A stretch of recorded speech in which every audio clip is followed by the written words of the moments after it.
Exhibit 4.1 Credit. Free photos Pixabay/CC by 0. Modified from an original image by Ivan M. Linarik. Learning outcomes. After reading this chapter, you should be able to understand these statements. Define the external environment of organizations. Identify contemporary external forces pressuring organizations. Identify different types of organizational structures and their strengths and weaknesses. Explain how organizations organize to meet external market threats and opportunities. Identify the fit between organizational cultures and the external environment. Identify environmental trends, demands, and opportunities facing organizations. Exploring managerial careers.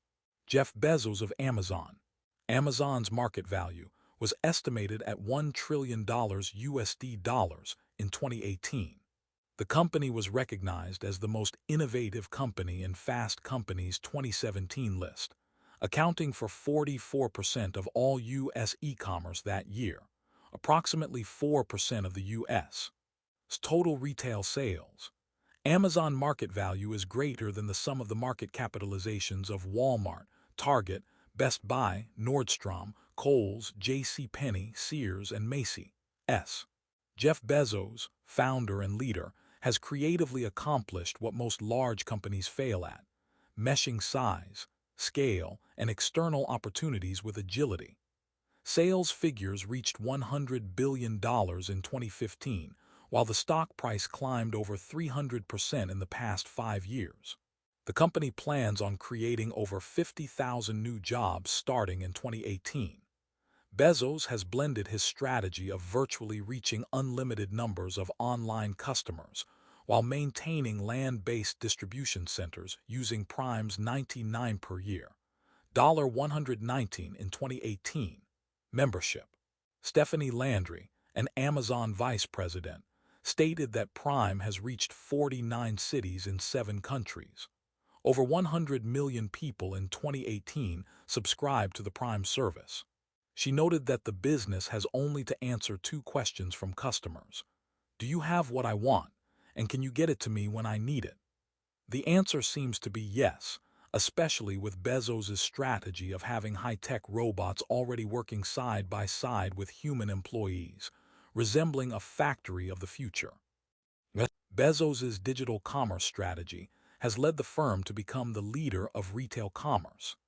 Amazon's digital strategy uses Prime memberships that are supplied and supported by land-based distribution centers. Prime takes in reaching about 60% of the total dollar value of all merchandise sold on the site. That accounts for 60 million customers in the United States who use Prime and who spend $2,500 on Amazon annually. A study of 3,000 independent businesses, half of whom were retailers, listed competition from Amazon as their primary concern. Industry after industry is being disrupted, some replaced, by Bezos' strategy. He has said, "Everybody wants fast delivery, low prices. I'm serious about this. Our job is to provide a great customer experience, and that is something that is universally desired all over the world." Still, Amazon faces such challenges as high shipping cost, over $11 billion annually, pressures on employees, especially those working in warehouses that have been criticized for poor working conditions, shipping contractors who go on strike demanding higher wages and reduced workloads, and the possibilities of more governmental regulation, especially with regard to adding drones as a delivery method, as well as pressures to pay more taxes. Bezos has countered these arguments by adding more full-time jobs in different cities, promising to improve working conditions, supporting public spaces for the public, and most importantly, contributing to the U.S. economy. Sources: https://www.bloomberg.com/news/article/2018-04-26/Amazon's second biggest market cap surging past Microsoft. Noah Robiskin, 2017. Why Amazon is the world's most innovative company of 2017, https www. Fast Company. Com306745. Why Amazon is the world's most innovative company of 2017. L. Thomas, 2018. Amazon grabbed 4% of all U.S. retail sales in 2017. New study says https://www. CNBC. Amazon grabbed 4% of all US retail sales in 2017. New study. HTML. Organizations and industries are again at a crossroads when confronting new and challenging external environmental demands. Exceptional companies such as Amazon, in the opening case, Apple, Netflix, and Google Alphabet Inc., exemplify evolving business models that combine strategic innovation, technological prowess, and organizational cultural agility that not only meet external environmental demands, but also shape them. Many businesses with traditional business models, however, have failed or are not succeeding strategically, operationally, and organizationally by not realizing and/or adapting to changing external environments. Such firms that were once successful but did not anticipate and then adapt to such changes include Blockbuster, Toys R Us, Borders, Sun Microsystems, Motorola, Digital Equipment Corporation, Polaroid, and Kodak, to name only a few. A sample of contemporary external environmental trends and forces that currently challenge organizations. Survival and effectiveness includes digital technologies and artificial intelligence, AI. Extensions of AI help automate a firm's value chain, thus speeding up and increasing efficient operations and service to customers, as Amazon exemplifies. A current survey showed that 59% of organizations are collecting information to develop AI strategies, while others are moving forward in piloting and/or adopting AI solutions to compete faster and at less cost. However, there are also risks that accompany firms that incorporate new digital and online technologies without adequate security measures. For example, some newer online technologies can expose operational systems to cyber attacks and large-scale manipulation. Hacking is now both an illegal and ongoing profession for those who are able to paralyze organizations from accessing their data unless they pay a ransom. While hacking is not new, it is more widespread and lethal, to the point of even threatening national security. Evidence from the U.S. presidential election between Donald Trump and Hillary Clinton indicates that international hackers affected online U.S. election processes. In 2020, a major cyber attack penetrated multiple portions of the U.S. federal government, including the Departments of Homeland Security, Justice, Treasury, Energy, and Defense. Still, the future of most businesses is using some type of digital and AI technologies. The advent of blockchain technologies that are interrupting new industry practices. Blockchain is not a single technology. It is an architecture that allows disparate users to make transactions and then creates an unchangeable record of those transactions. It is a public electronic ledger, similar to a relational database, that can be openly shared among disparate users, and that creates an unchangeable record of their transactions, each one time-stamped and linked to the previous one.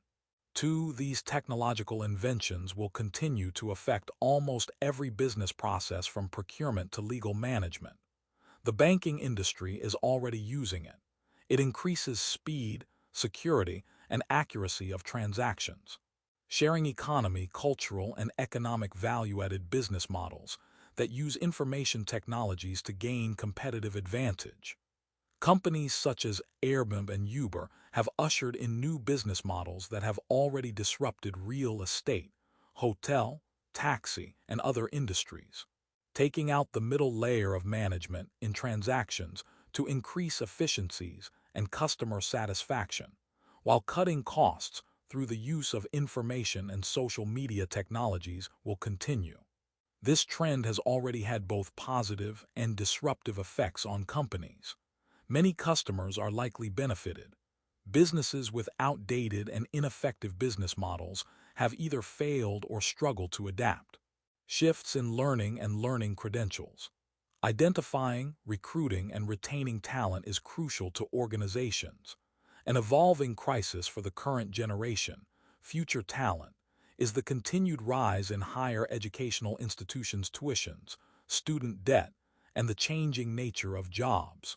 With the advent of online resources, prospective students' inability to pay creates both a crisis and opportunity for traditional higher educational institutions.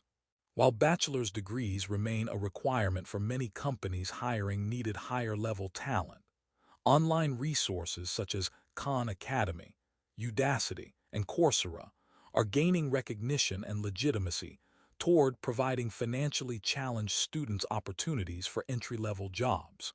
While many higher-skilled students and professionals may not presently be included in this trend, companies seeking to pay lower wages while offering flexible working conditions are attracting students. 3. Again, how higher educational private, not-for-profit, and even for-profit educational institutions adapt, innovate, and manage their external environments is yet to be seen. Ethics, corporate social responsibility, CSR, and sustainability. Corruption, lying, and fraud have been and continue to be part of the landscape of governments and public and private sector corporations. However, public awareness through social and online media has awakened consumers and corporations to the impending dangers and drawbacks of illegal and unethical activities of certain large corporations. And external environmental problems, created in part by humans, such as pollution and climate change, pressure companies to be responsible for their share of the costs associated with these problems. This small sample of powerful external forces illustrates the continuing pressure companies encounter to innovate in their industries. Basic theories, concepts, and principles are presented in this chapter to help explain elements of external environments and how organizations and corporations can organize and are organizing to survive and thrive in the 21st century. Define the external environment of organizations. To succeed and thrive, organizations must adapt, exploit, and fit with the forces in their external environments. Organizations are groups of people deliberately formed together to serve a purpose through structured and coordinated goals and plans. As such, organizations operate in different external environments and are organized and structured internally to meet both external and internal demands and opportunities. Different types of organizations include not-for-profit, for-profit, public, private, government, voluntary, family-owned and operated, and publicly traded on stock exchanges. Organizations are commonly referred to as companies, firms, corporations, institutions, agencies, associations, groups, consortiums, and conglomerates. While the type, size, scope, location, purpose, and mission of an organization all help determine the external environment in which it operates, it still must meet the requirements and contingencies of that environment to survive and prosper. This chapter is primarily concerned with how organizations fit with their external environments and how organizations are structured to meet challenges and opportunities of these environments. Major takeaways for readers of this chapter include the following. 1. Be able to identify elements in any organization's external and internal environment that may interest or affect you as an employee, shareholder, family member, or observer. 2. Gain insights into how to develop strategies and tactics that would help you and your organization navigate ways to cope with or try to dominate or appeal to elements, e.g., market segments, stakeholders, political, social, economic, technological issues in the environment. The big picture of an organization's external environment, also referred to as the general environment, is an inclusive concept that involves all outside factors and influences that impact the operation of a business that an organization must respond or react to in order to maintain its flow of operations. 4. Exhibit 4.2 illustrates types of general macro environments and forces that are interrelated and affect organizations. sociocultural, technological, economic, government and political, natural disasters, and human-induced problems that affect industries and organizations. For example, economic environmental forces generally include such elements in the economy as exchange rates and wages, employment statistics, and related factors such as inflation, recessions, and other shocks, negative and positive. Hiring and unemployment, employee benefits, factors affecting organizational operating costs, revenues and profits are affected by global, national, regional, and local economies. Other factors discussed here that interact with economic forces include politics and governmental policies, international wars, natural disasters, technological inventions, and socio-cultural forces. It is important to keep these dimensions in mind when studying organizations, since many, if not most, or all changes that affect organizations originate from one or more of these sources, many of which are interrelated. A diagram illustrates different types of macro environments and forces that affect organizations. Exhibit 4. Two macro forces and environments attribution. Copyright Rice University, OpenStax, under CC BY 40 license. Globalization is a combination of external forces shaping environments of organizations, defined as the development of an integrated global economy and characterized by free trade, capital flows, communications, and cheaper foreign labor markets. The processes of globalization underlie the forces in the general international economic environment. This dimension continues to present opportunities and pressures to companies operating locally as well as globally. Globalization continues to affect industries and companies in ways that benefit some and not others. Amazon, for example, is thriving. The firm sells low-end products through its brand Amazon Basics. The company has individual retail websites for the United States, the United Kingdom and Ireland, France, Canada, Germany, Italy, Spain, the Netherlands, Australia, Brazil, Japan, China, India, and Mexico. Uber and Airbnb represent some of the larger sharing economy companies that operate internationally and have to date prospered in the so-called new but fragmenting global economy. A photo shows Jeff Bezos flashing the slide, showing the phenomenal growth of Amazon's Kindle ebook sales in comparison to physical book sales during his presentation of the new Kindles. Exhibit 4. 3 Jeff Bezos' digital commerce strategy has led the firm to become the leader of retail commerce and forced traditional retailers like Toys R Us to close their operations, and retailers like Walmart, Target, and Sears to reassess their business environment. Amazon's digital strategy uses Prime memberships that are supplied and supported by land-based distribution centers. Prime takes in reaching about 60% of the total dollar value of all merchandise sold on the site.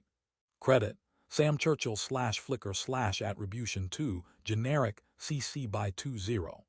In general, countries that have gained from globalization include Japan, South Korea, Taiwan, Malaysia, Singapore, Hong Kong, Thailand, and China.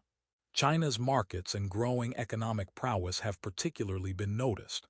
China's GDP, gross domestic product, is estimated at $13.2 trillion in 2018, outpacing the $12.8 trillion combined total of the 19 countries that use the euro.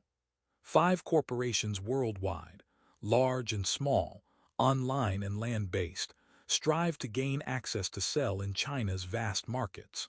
Moreover, China at the beginning of 2018 owns $168 trillion of the United States debt. 6 Japan, in second place, owes $1.7 trillion of this debt. Any instability politically and economically with China could result in increasing inflation and interest rates in the U.S. economy that could, in turn, negatively affect U.S. businesses. Economic forces. Economically, the strategic challenge of the next decade is navigating a world that is simultaneously integrating and fragmenting. Stock markets have set new records, and economic volatility has fallen to historic lows, while political shocks on a scale unseen for generations have taken place. Seemingly contradictory realities do coexist.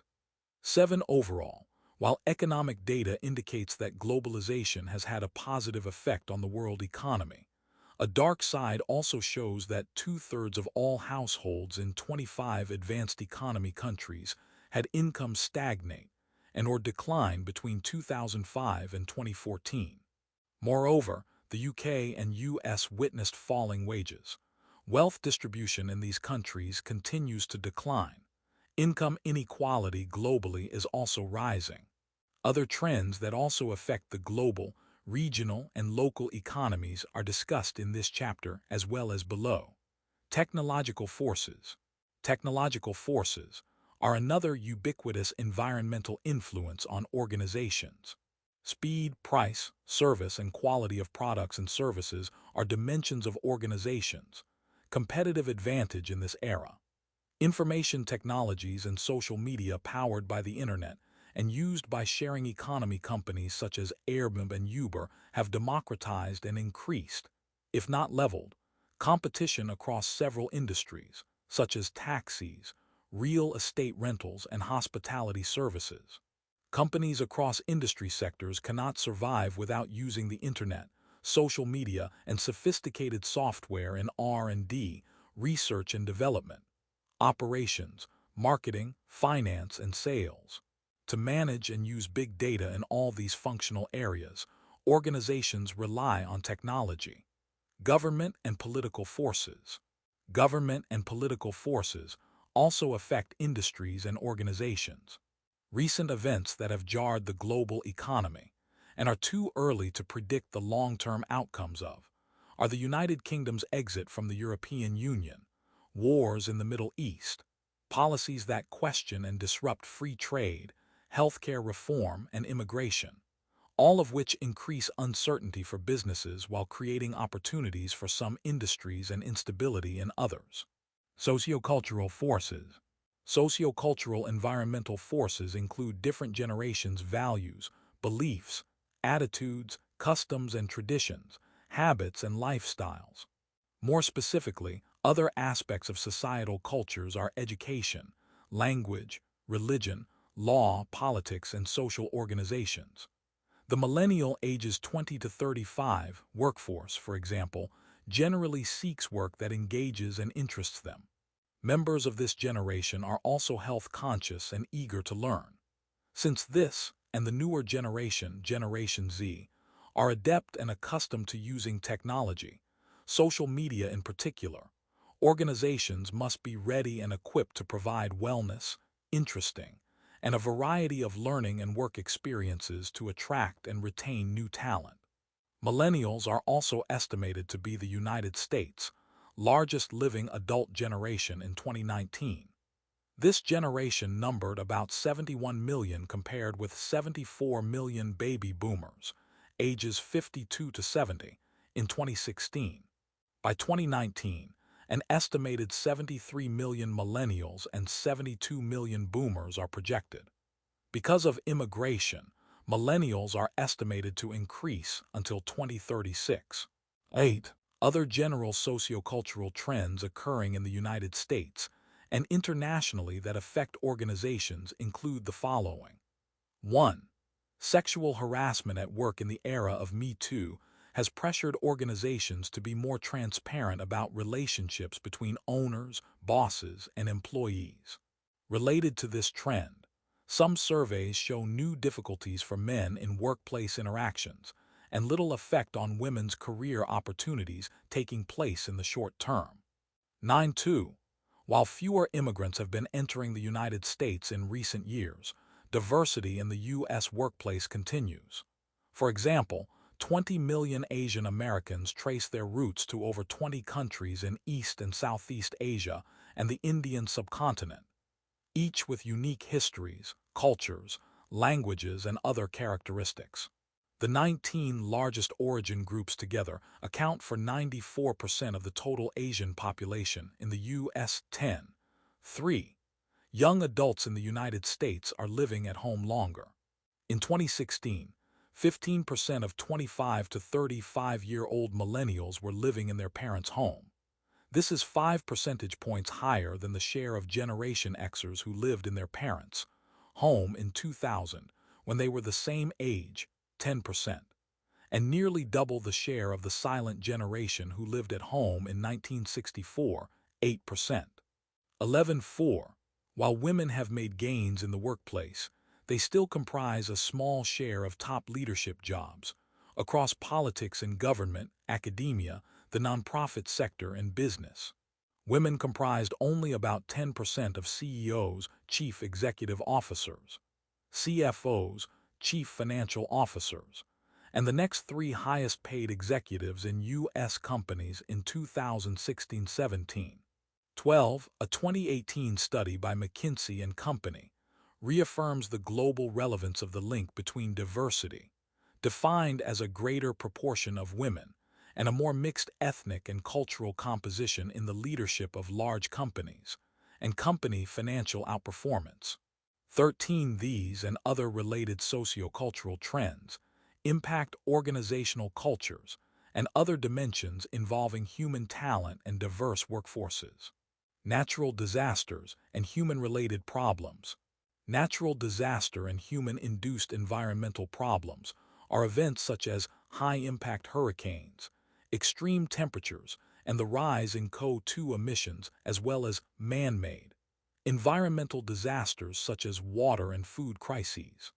Biodiversity loss and ecosystem collapse. Large-scale involuntary migration are a force that affects organizations.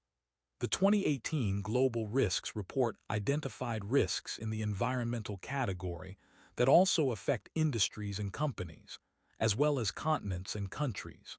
These risks were ranked higher than average for both likelihood and impact over a 10-year horizon.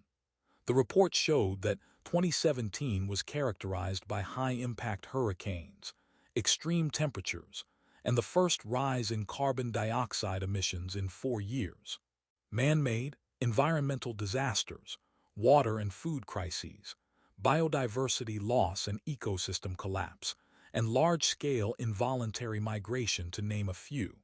Authors of this study noted that biodiversity is being lost at mass extinction rates. Agricultural systems are under strain, and pollution of the air and sea has become an increasingly pressing threat to human health.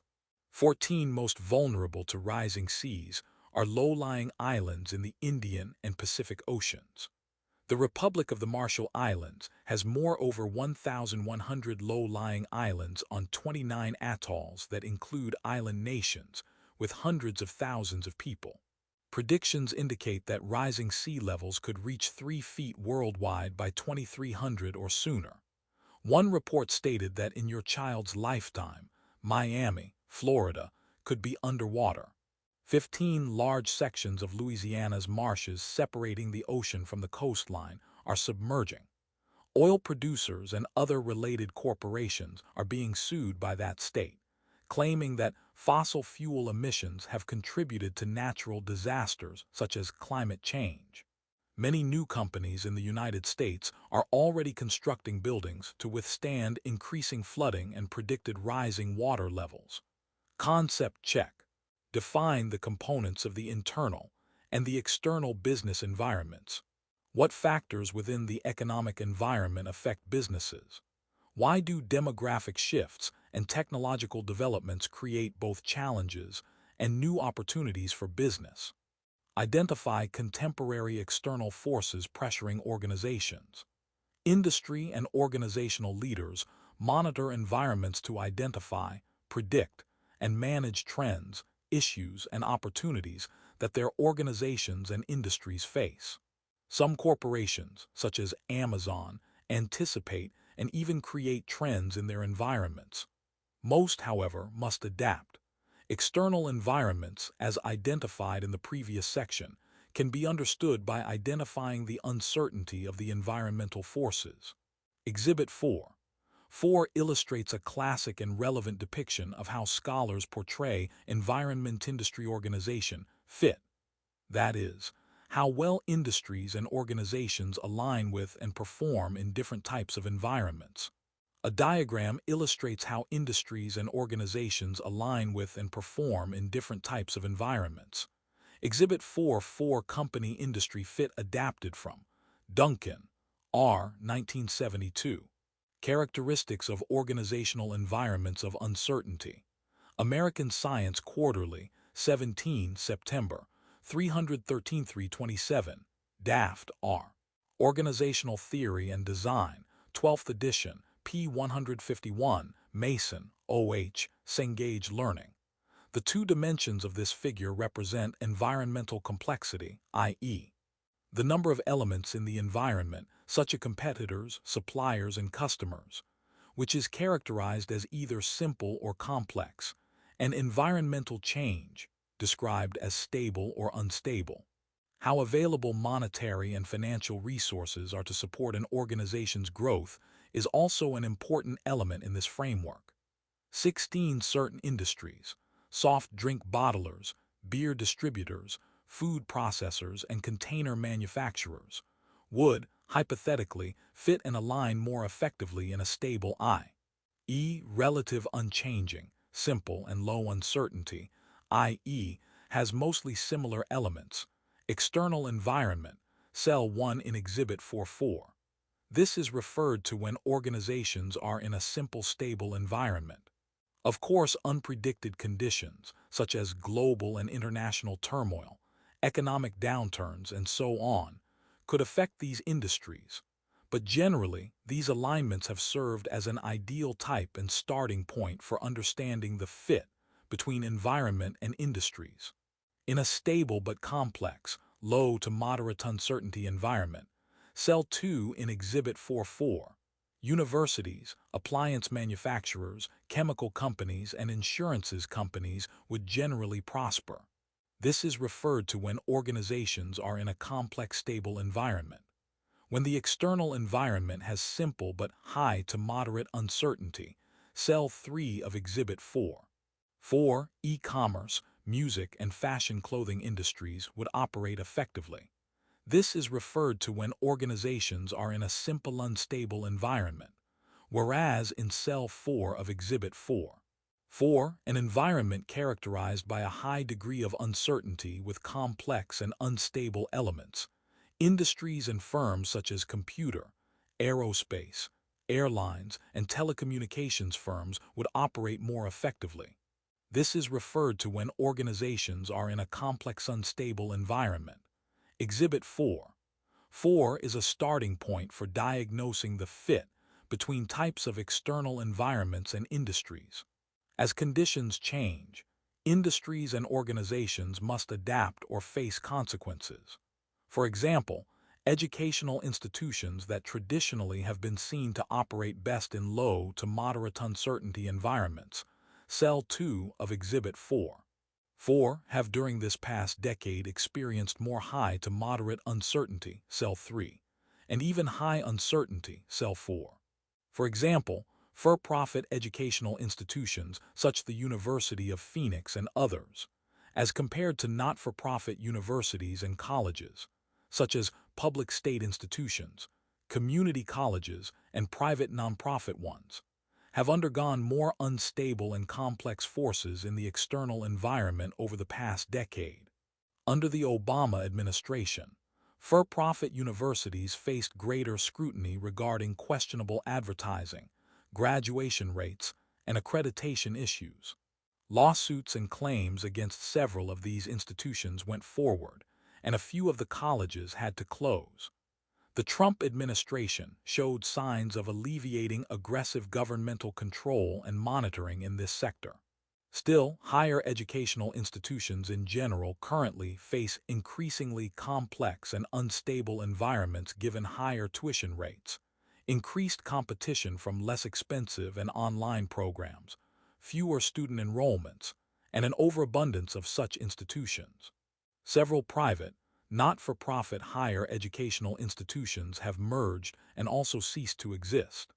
Adapting to increasingly rapid external change has become a rallying call for most industries and organizations, as the 21st century evolves. Organizational complexity. It is important to point out here that external and internal organizational complexity is not often as simple as it may seem. It has been defined as the amount of complexity derived from the environment where the organization operates, such as the country, the markets, suppliers, customers, and stakeholders. While internal complexity is the amount of complexity that is internal to the organization itself, i.e. products, technologies, human resources, processes, and organizational structure. Therefore, different aspects compose internal and external complexities. 17. The dilemma that organizational leaders and managers sometimes face is how to deal with external and internal complexity. Do you grow and nurture it or reduce it?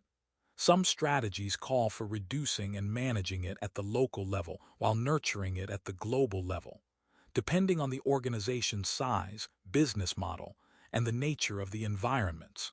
Without going into complicated detail, it is fair to say at the beginning of the chapter that you may want to read through the chapter first, then return here afterward.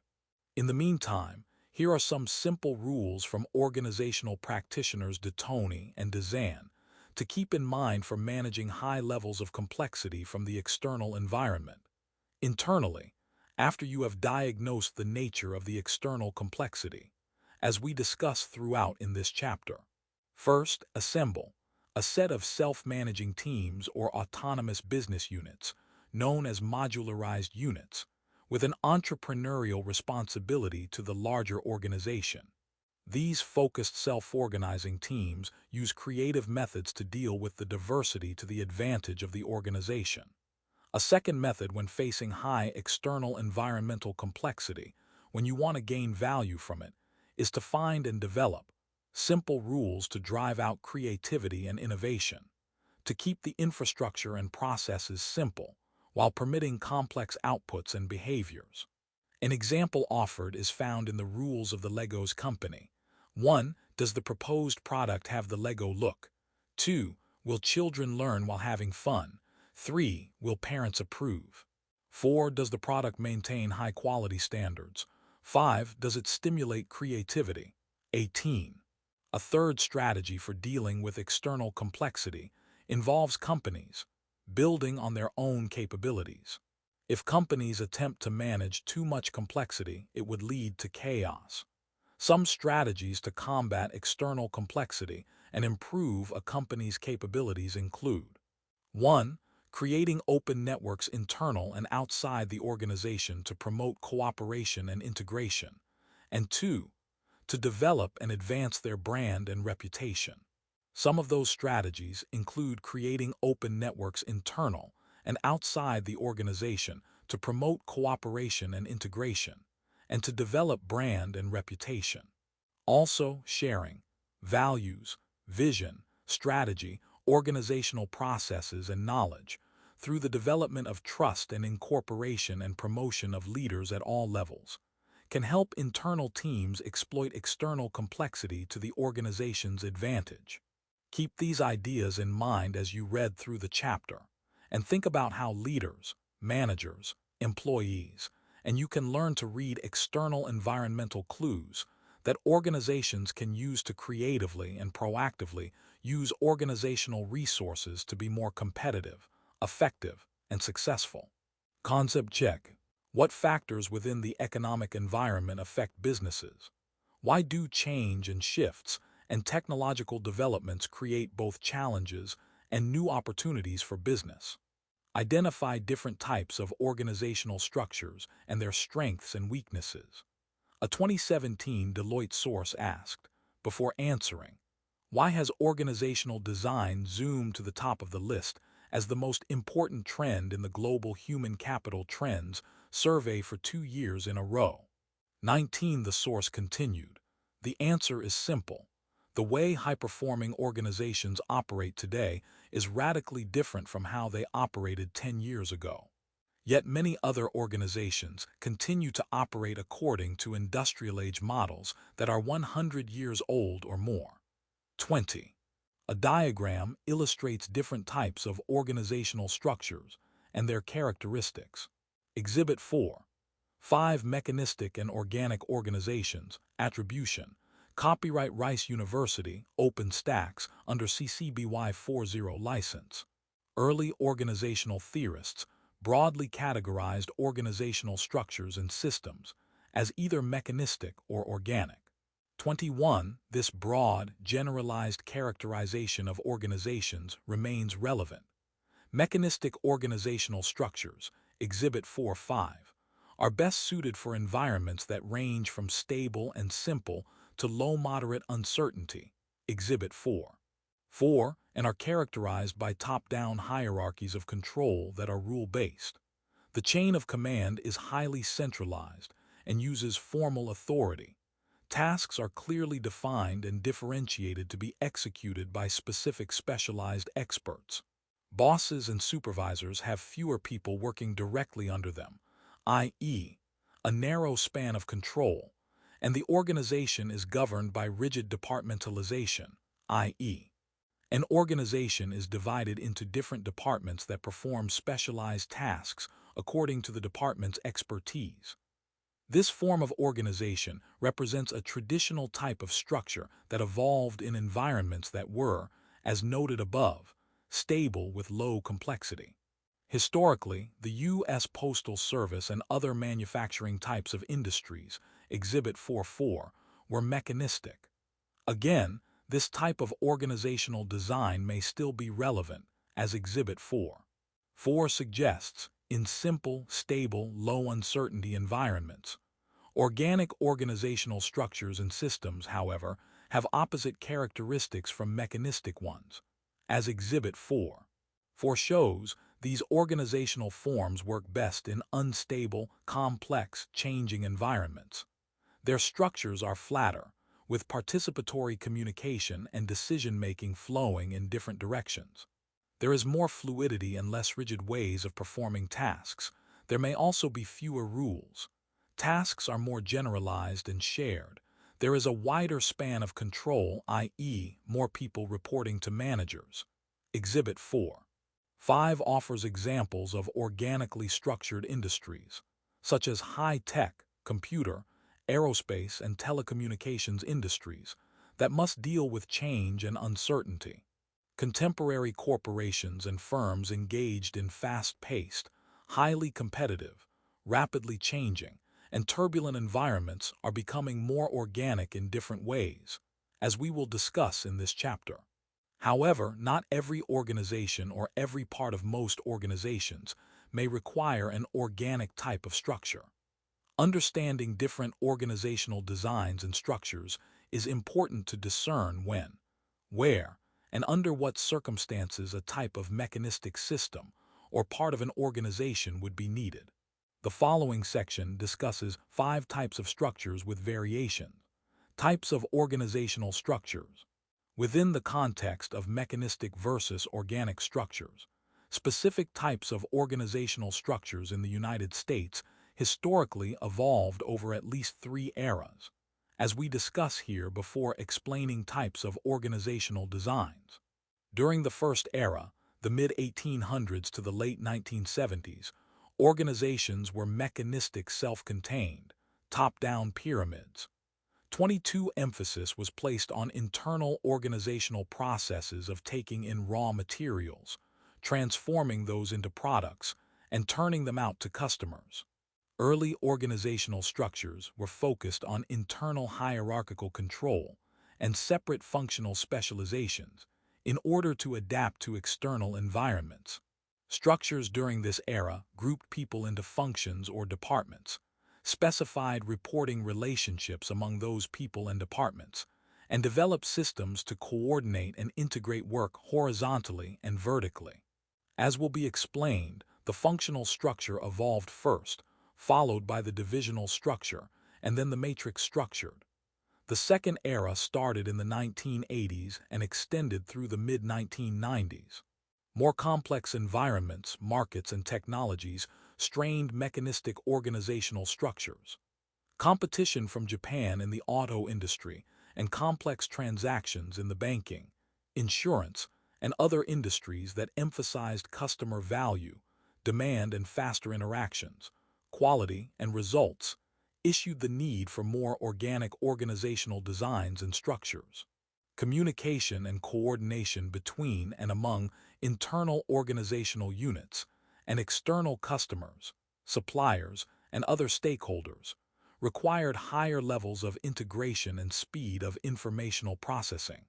Personal computers and networks had also entered the scene. In effect, the so-called horizontal organization was born, which emphasized re-engineering along workflow processes that link organizational capabilities to customers and suppliers. 23 Ford, Xerox Corp., Lexmark, and Eastman Kodak Company are examples of early adopters of the horizontal organizational design, which, unlike the top-down pyramid structures in the first era, brought flattened hierarchical, hybrid structures and cross-functional teams. The third era started in the mid-1990s and extends to the present. Several factors contributed to the rise of this era: the Internet, global competition, particularly from China and India with low-cost labor, automation of supply chains, and outsourcing of expertise to speed up production and delivery of products and services. The so-called silos and walls of organizations opened up. Everything could not be or did not have to be produced within the confines of an organization, especially if corporations were cutting costs and outsourcing different functions of products to save costs. During this period, further extensions of the horizontal and organic types of structures evolved. The divisional, matrix, global geographic, modular, team-based, and virtual structures were created. In the following discussion, we identify major types of structures mentioned above and discuss the advantages and disadvantages of each, referenced in Exhibit 4.6. Note that in many larger national and international corporations, there is a mix and match among different structures used. There are also advantages and disadvantages of each structure. Again, organizational structures are designed to fit with external environments. Depending on the type of environments from our earlier discussion in which a company operates, the structure should facilitate that organization's capability to achieve its vision, mission, and goals. Exhibit 4.6 offers a profile of different structures that evolved in our discussion above. A diagram illustrates the different organizational structures that evolved over time. Exhibit 4.6 Evolution of organizational structure adapted from Daft, R. 2016, Organization Theory and Design, 12th edition, Cengage Learning, Chapter 3. Warren, N. Hitting the Sweet Spot Between Specialization and Integration in Organizational Design, People and Strategy, 34, Number 1, 2012, pp. 2430. Note the continuum in Exhibit 4.6, showing the earliest form of organizational structure, functional, evolving with more complex environments to divisional, matrix, team-based, and then virtual. This evolution, as discussed above, is presented as a continuum from mechanistic to organic structures, moving from more simple, stable environments to complex, changing ones, as illustrated in Exhibit 4.6. The 6 types of organizational structures discussed here include functional, divisional, geographic, matrix, network team, and virtual. 24.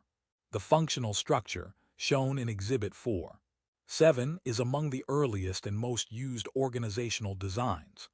This structure is organized by departments and expertise areas, such as R&D, research and development, production, accounting, and human resources. Functional organizations are referred to as pyramid structures since they are governed as a hierarchical, top-down control system. A flowchart shows an example of a functional structure in an organization.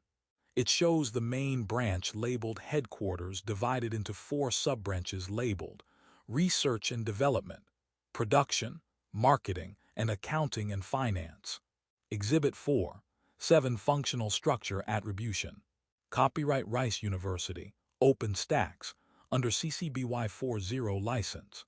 Small companies, startups, and organizations working in simple, Stable environments use this structure, as do many large government organizations and divisions of large companies for certain tasks.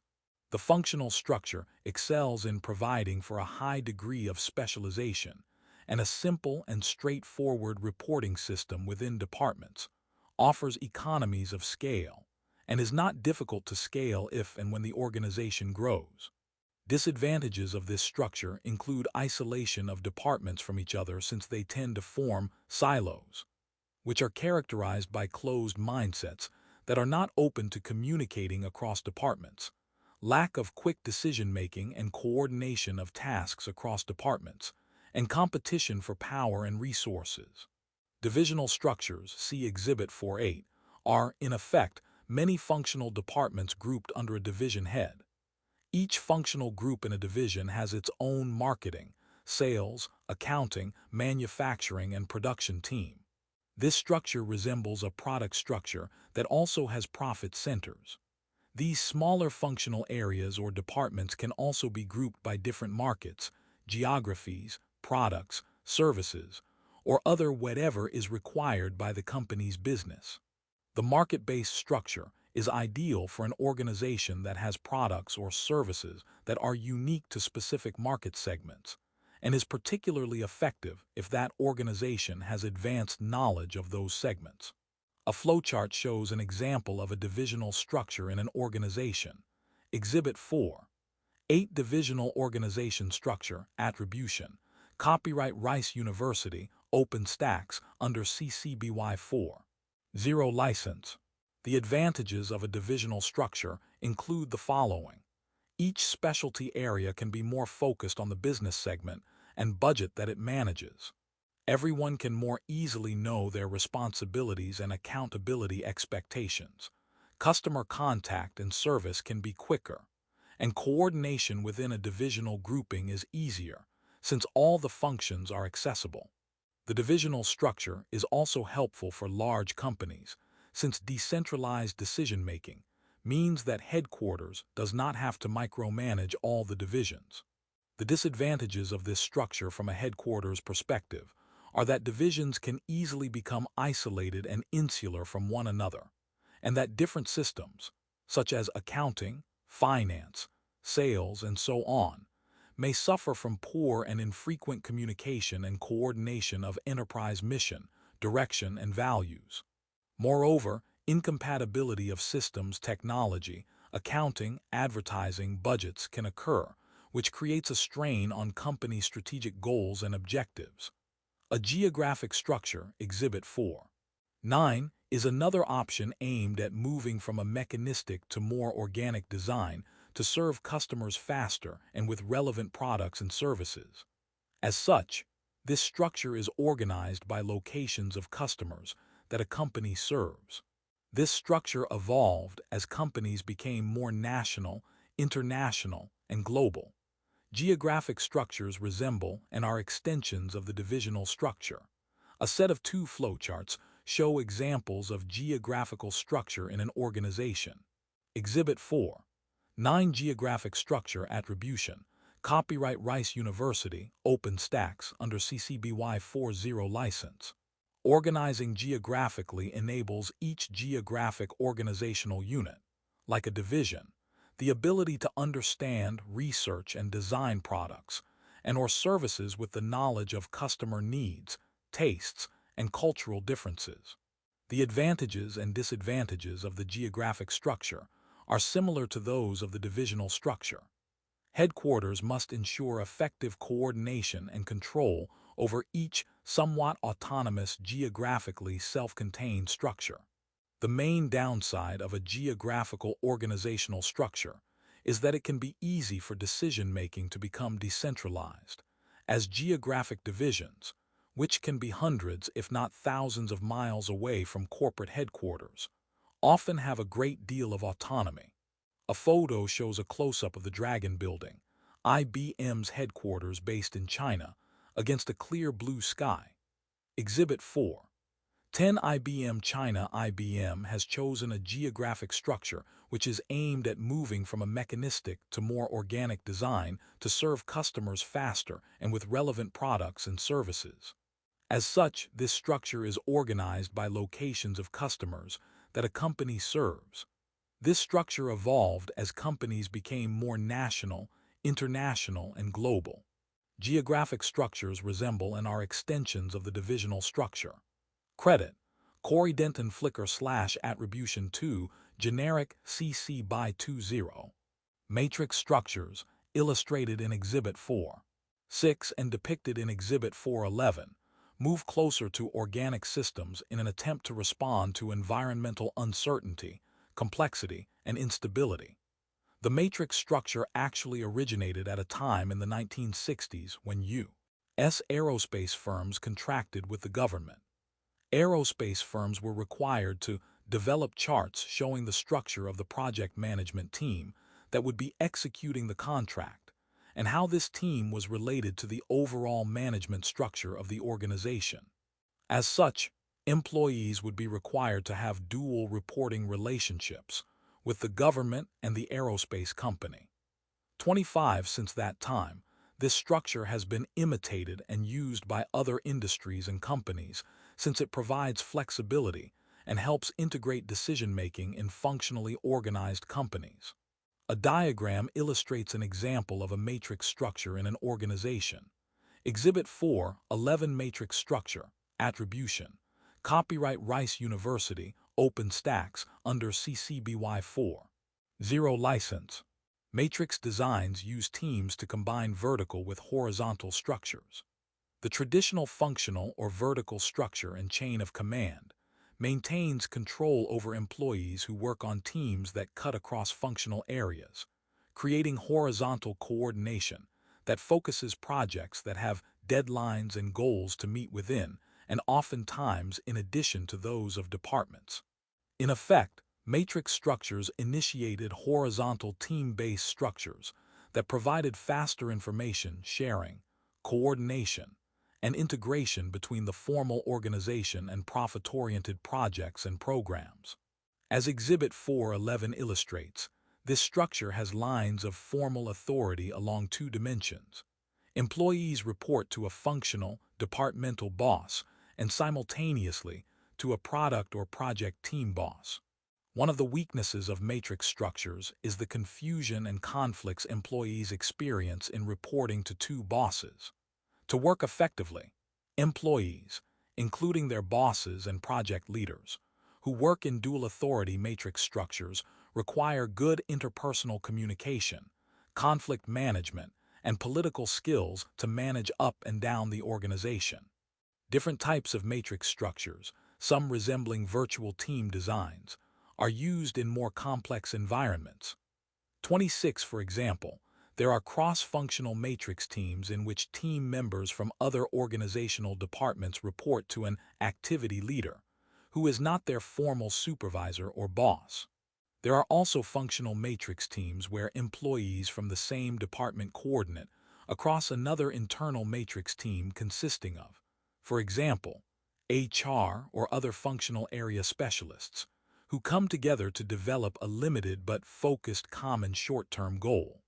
There are also global matrix teams consisting of employees from different regions, countries, time zones, and cultures, who are assembled to achieve a short-term project goal of a particular customer. Matrix team members have been and are a growing part of horizontal organizations that cut across geographies, time zones, skills, and traditional authority structures to solve customer and even enterprise organizational needs and demands. As part of the next discussed organizational type of structure, network teams, organizational members in matrix structures must learn how to collaborate with colleagues across distance, cultures, and other barriers. Matrix team members often suffer from the problem of divided loyalties, where they have both team and functional goals that compete for their time and attention. They have multiple bosses and often work on multiple teams at the same time. For some matrix team members, this may be the first time they have been given accountability for results that are broader than delivery of their functional goals. Some individuals relish the breadth and development that the matrix team offers, and others feel exposed and out of control. To succeed in these types of horizontal organizational structures, organizational members should focus less on the structure and more on behaviors. 27. Network team structures are another form of the horizontal organization. Moving beyond the matrix structure, network teams are more informal and flexible. Networks have two salient characteristics: clustering and path length. Clustering refers to the degree to which a network is made up of tightly knit groups, while path length is a measure of distance, the average number of links separating any two nodes in the network. 28. A more technical explanation can be found in this footnote source. 29. For our purposes here, a networked organizational structure is one that naturally forms after being initially assigned. Based on the vision, mission, and needs of a problem or opportunity, team members will find others who can help, if the larger organization and leaders do not prevent or obstruct that process.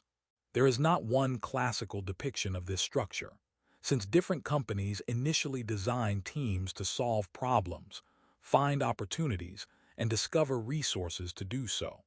Stated another way, the networked organization is one that is connected together by informal networks and the demands of the task, rather than a formal organizational structure.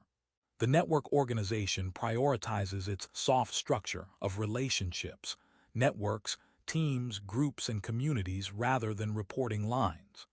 30. Exhibit 412 is a suggested illustration of this structure. A diagram illustrates an example of a network team structure in an organization. Exhibit 4:12 Network Team Structure, Attribution. Copyright Rice University, OpenStax, under CC BY 4.0 license. A Deloitte source based on the 2017 Global Human Capital Trend Study stated that as organizations continue to transition from vertical structures to more organic ones, networked global designs are being adapted to larger companies that require more reach and scope and quicker response time with customers. Research shows that we spend 2 orders of magnitude more time with people near our desk than with those more than 50 meters away. Whatever a hierarchical organization chart says, real, day-to-day work gets done in networks. This is why the organization of the future is a network of teams. 31. Advantages of networked organizations are similar to those stated earlier with regard to organic, horizontal, and matrix structures. Weaknesses of the network structure include the following. 1. Establishing clear lines of communication to produce project assignments and due dates to employees is needed. 2. Dependence on technology, internet connections and phone lines in particular, is necessary. Delays in communication result from computer crashes, network traffic errors, and problems. Electronic information sharing across country borders can also be difficult. 3. Not having a central physical location where all employees work, or can assemble occasionally to have face-to-face meetings and check results, can result in errors, strained relationships, and lack of on-time project deliverables. 32. Virtual structures and organizations emerged in the 1990s as a response to requiring more flexibility, solution-based tasks on demand, fewer geographical constraints, and accessibility to dispersed expertise. 33 virtual structures are depicted in Exhibit 413. Related to so-called modular and digital organizations, virtual structures are dependent on information communication technologies, ICTs. A diagram shows an example of a virtual structure in a circular representation.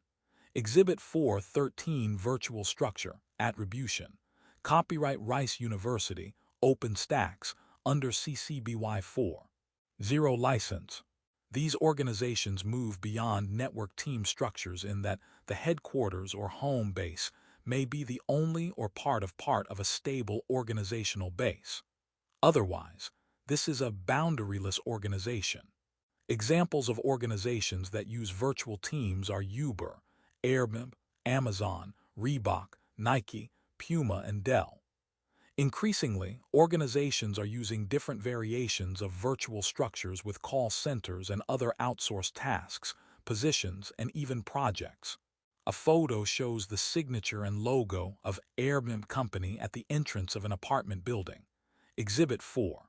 14. Using technological disruption information technologies and social media powered by the Internet and used by sharing economy companies such as Airbnb and Uber have democratized and increased, if not leveled, competition across several industries such taxis, real estate rentals, and hospitality services.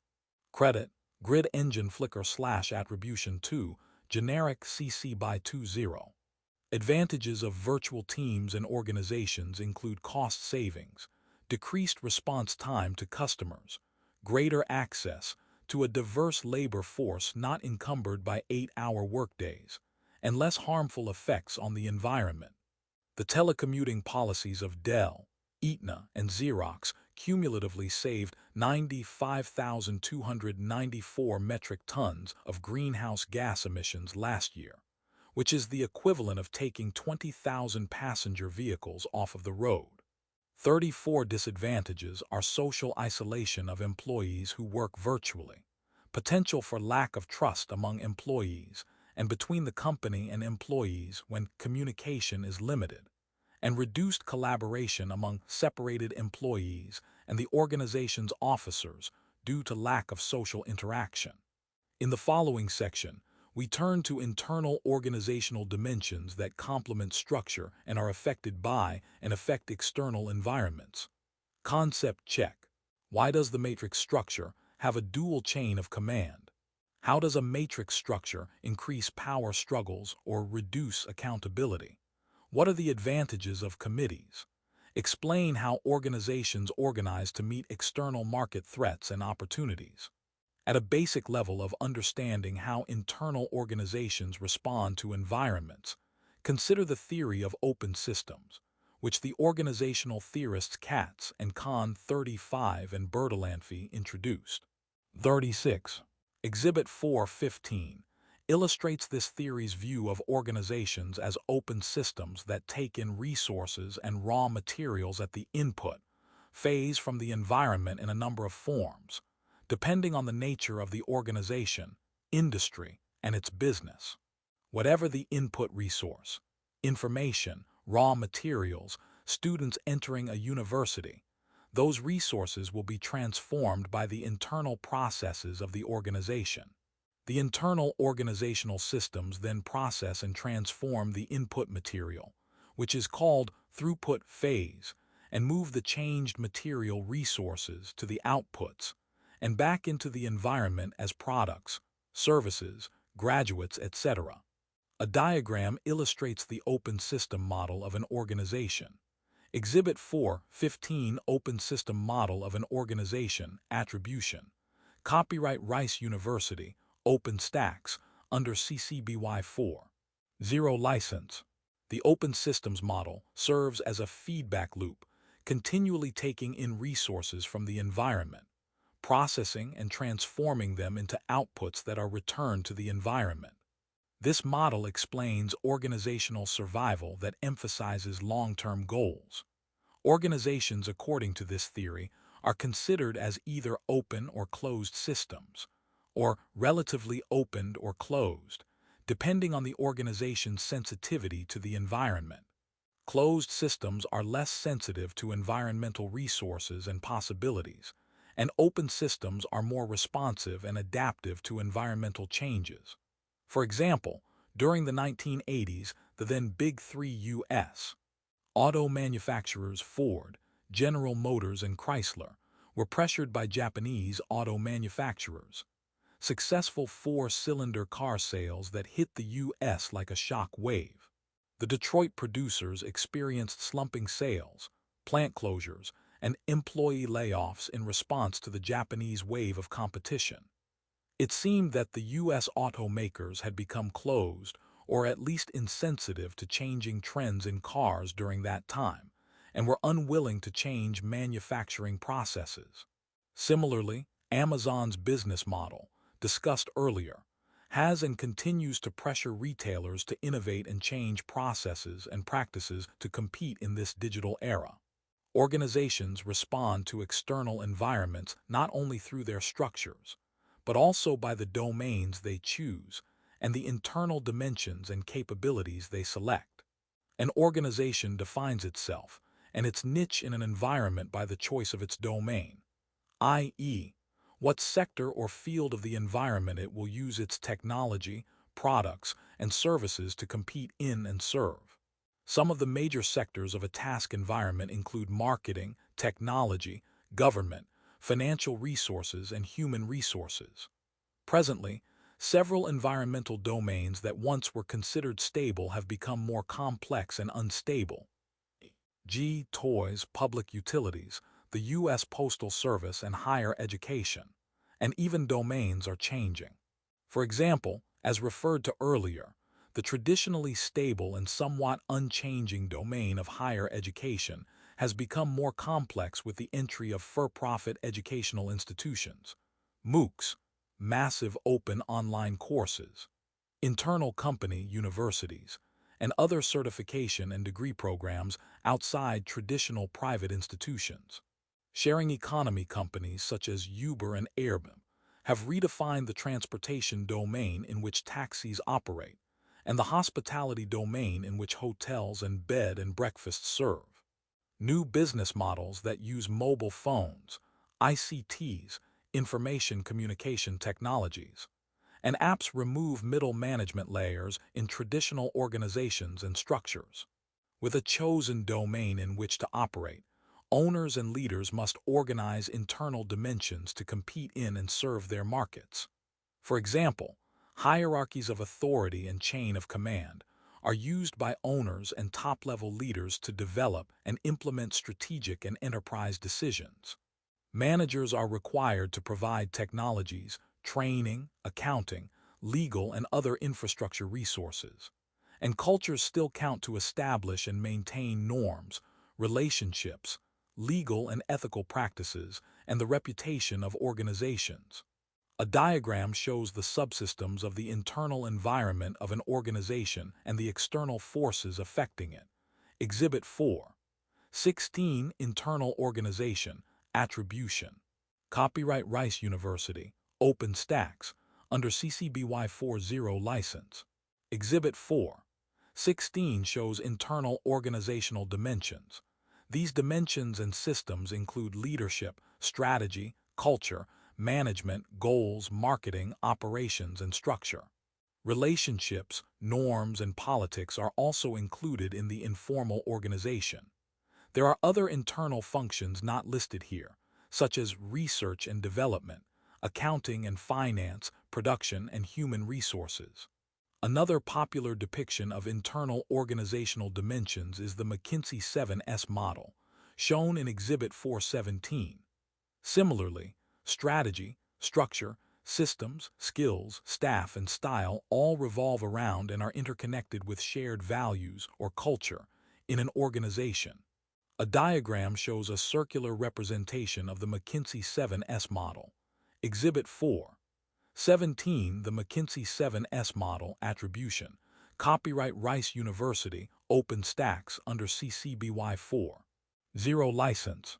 A unifying framework shown in Exhibit 418, developed by Ari Lewin and Carol Stevens 37, illustrates the integration of internal organizational dimensions and how these work in practice to align with the external environment.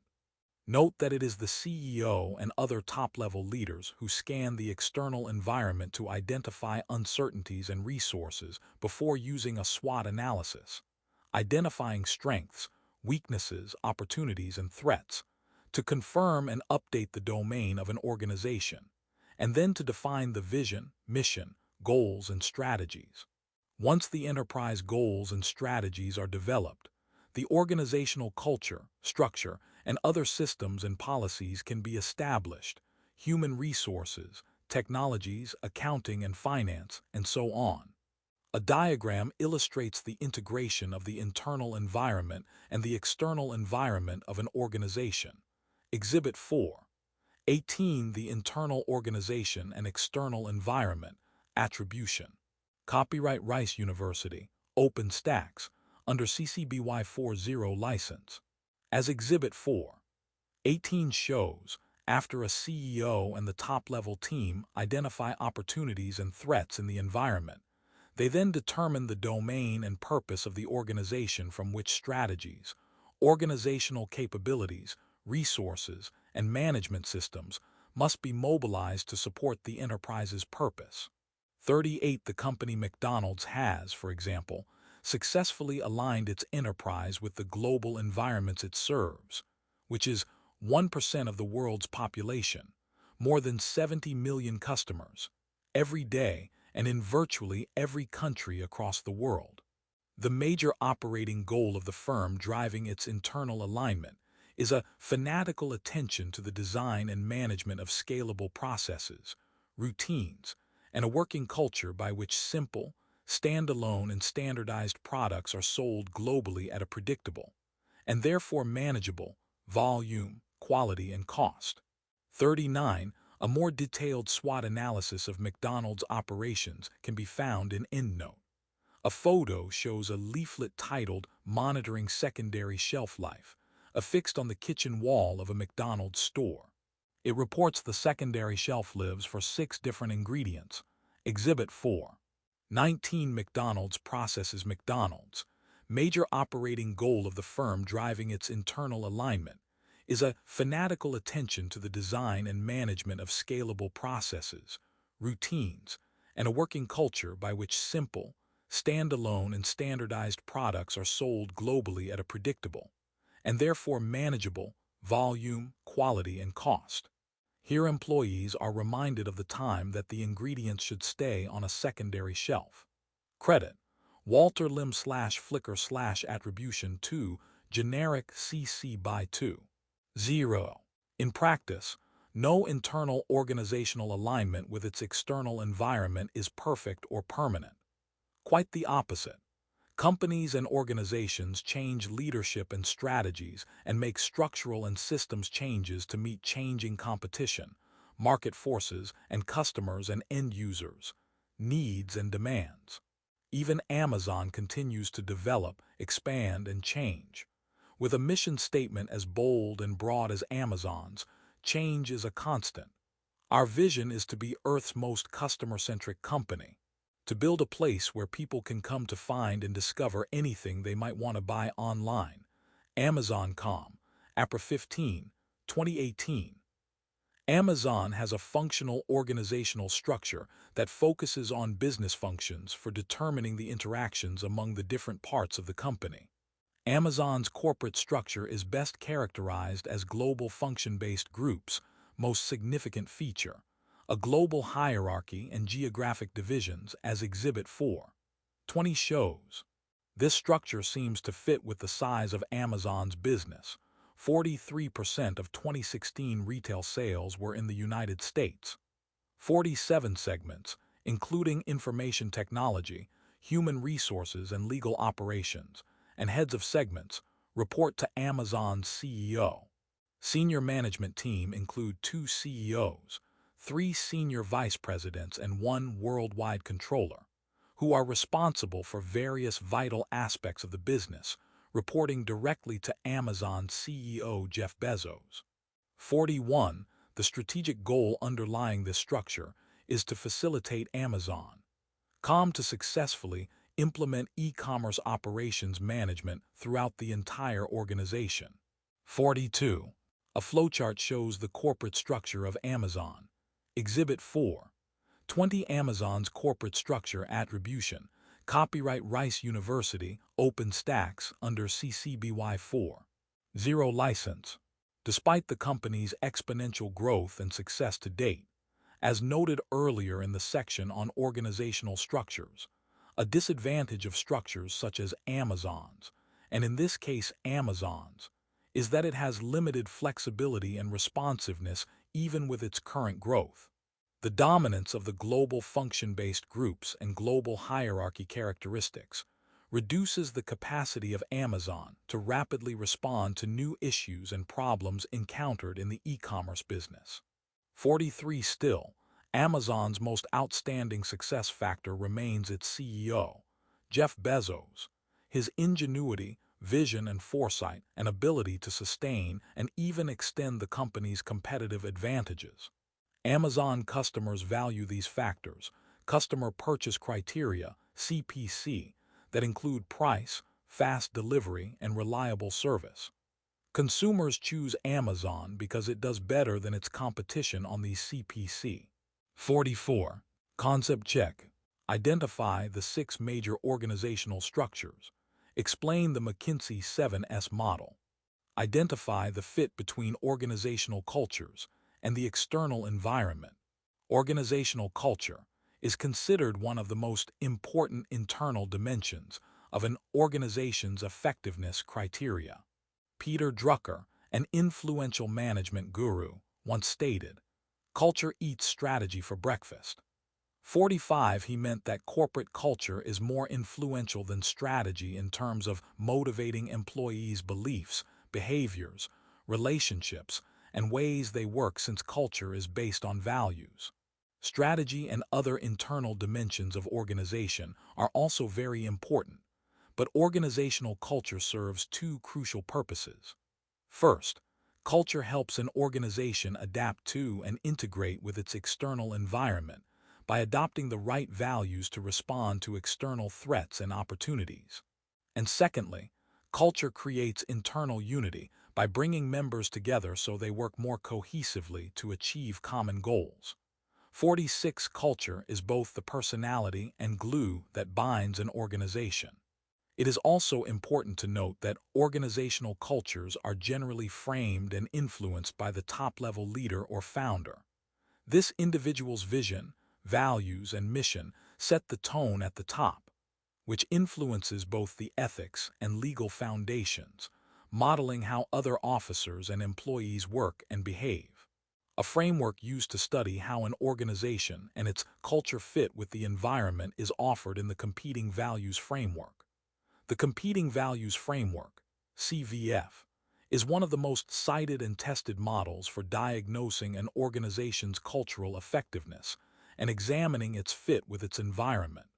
The CVF, shown in Exhibit 421, has been tested for over 30 years. The effectiveness criteria offered in the framework were discovered to have made a difference in identifying organizational cultures that fit with particular characteristics of external environments. 47. A diagram shows the Competing Values Framework for Cultural Assessment of Organizations, as given by Cameron and Quinn in 1999. Exhibit 4. 21. The Competing Values Framework Source. Adapted from K. Cameron and R. Quinn, 1999. Diagnosing and Changing Organizational Culture, Addison Wesley, p. 32. The 2 axes in the framework, external focus versus internal focus, indicate whether or not the organization's culture is externally or internally oriented. The other 2 axes, flexibility versus stability and control, determine whether a culture functions better in a stable, controlled environment or a flexible, fast-paced environment. Combining the axes offers 4 cultural types. 1. The dynamic, entrepreneurial adhocracy culture, an external focus with a flexibility orientation. 2. The people-oriented, friendly clan culture, an internal focus with a flexibility orientation.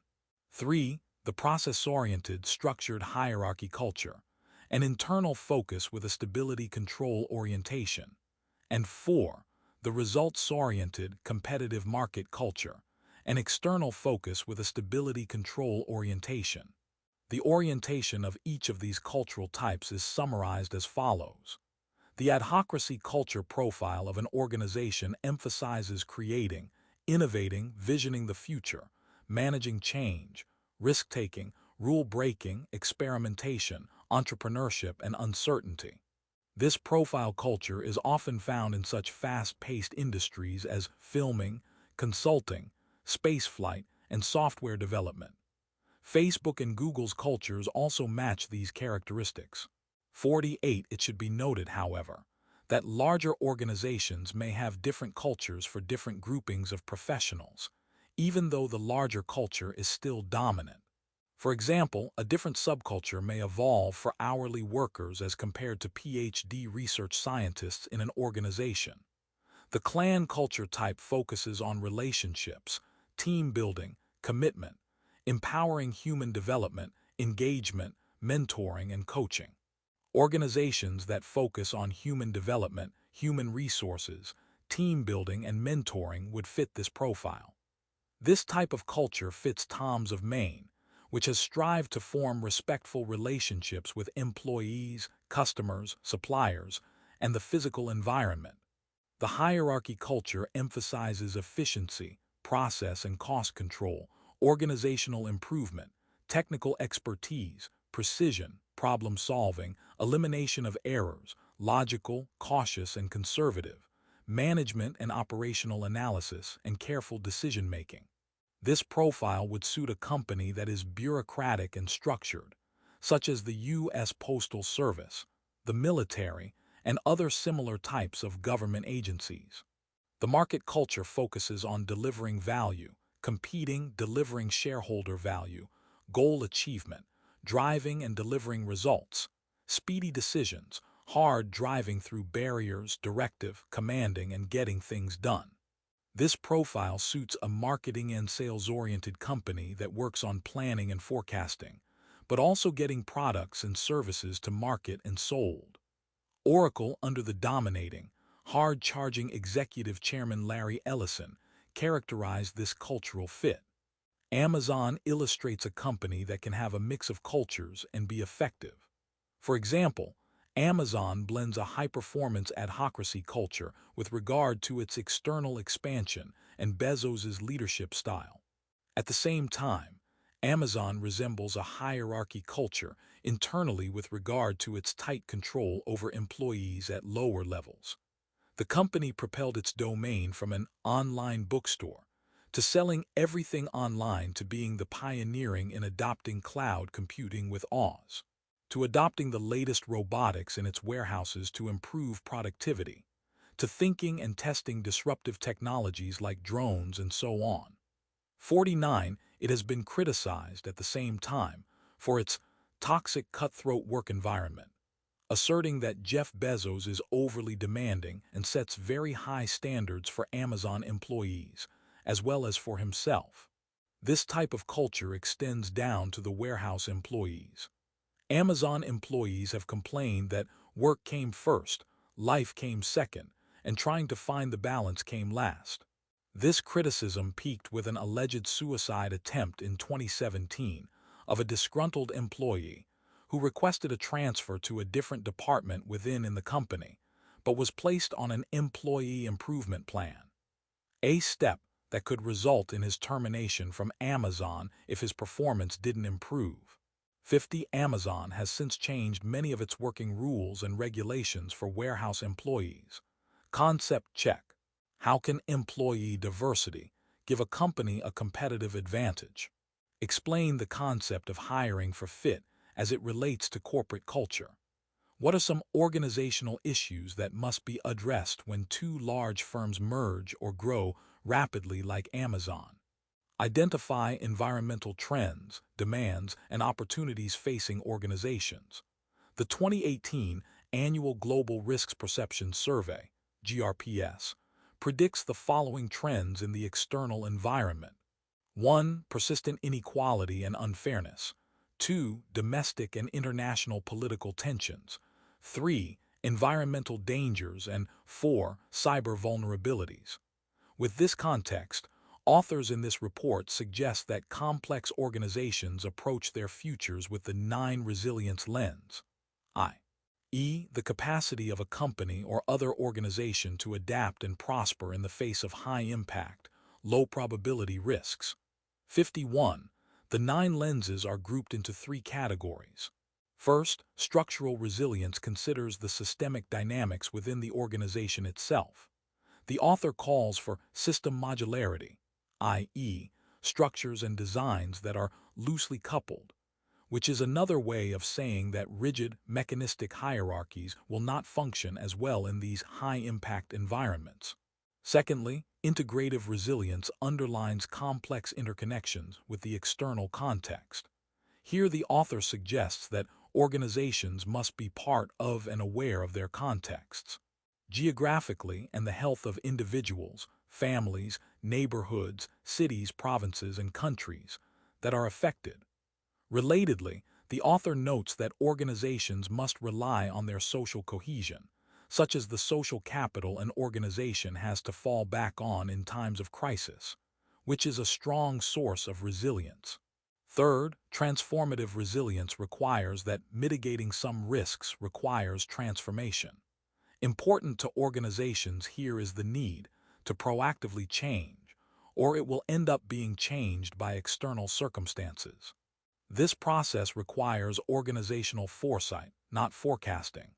Organizations need to apply different search, environmental scanning, and new discovery techniques to engage with the uncertainty of multiple futures.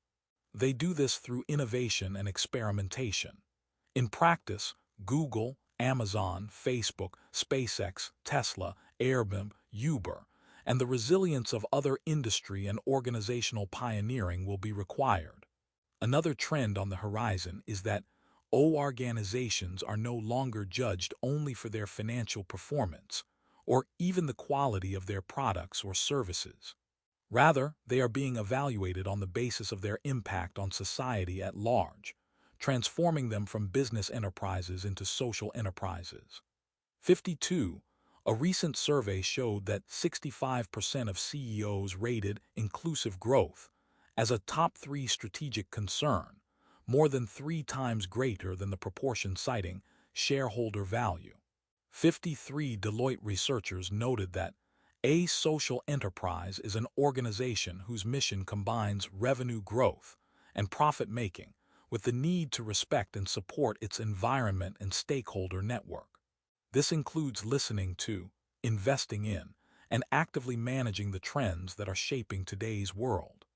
It is an organization that shoulders its responsibility to be a good citizen, both inside and outside the organization, serving as a role model for its peers and promoting a high degree of collaboration at every level of the organization.